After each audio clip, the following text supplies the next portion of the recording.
পরপর ছুটির দিন যাওয়াতে অনেকই মাছ মাংস খাওয়া হয়ে গেছে, তাই ভাবলাম এবার স্বাদ বদলাতে একটু পাঁচমিশালি সবজি করা যাক। এখানে প্রথমেই সর্ষের তেল গরম করে নিয়ে তার মধ্যে গোটা জিরে আর শুকনো লঙ্কা ফোড়ন দিয়ে দিচ্ছি।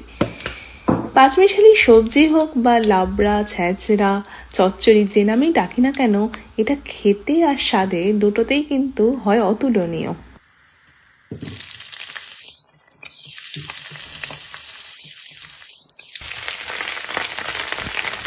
এরপর একে একে গরম তেলের মধ্যে কাটা আলু, ফুলকপি, কুমড়ো, বেগুন, শিম দিয়ে দেব, দিয়ে কিছুটা ভাজা ভাজাও করে নেব।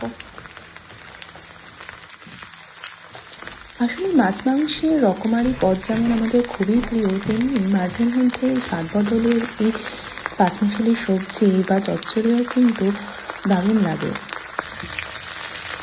পুজোর ভোগ হোক কিংবা ভাত ডালের সঙ্গে নিরামিষভাবে তৈরি এই তরকারি কিন্তু দারুণ ভেঙে যায়।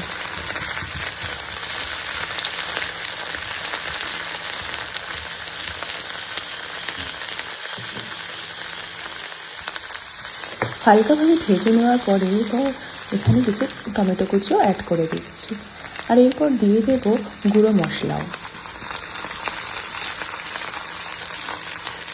এই মশলার মধ্যে রয়েছে হলুদ গুঁড়ো, লাল লঙ্কার গুঁড়ো, জিরে গুঁড়ো, ধনে গুঁড়ো, স্বাদ অনুসারে নুন আর অল্প মিষ্টিও।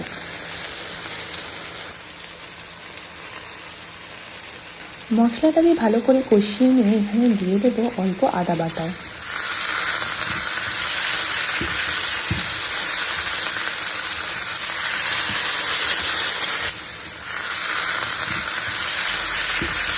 রংটাও দারুণ এসেছে আর সবজিগুলো বেশ ভাজা ভাজা হয়ে গেছে।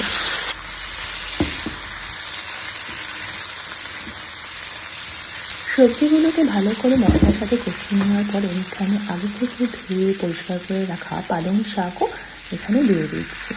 পালং শাক এখানে দিলে সবজিটা বেশ মাখো মাখোও হয় আর পুষ্টিগুণেও হয় ভরপুর।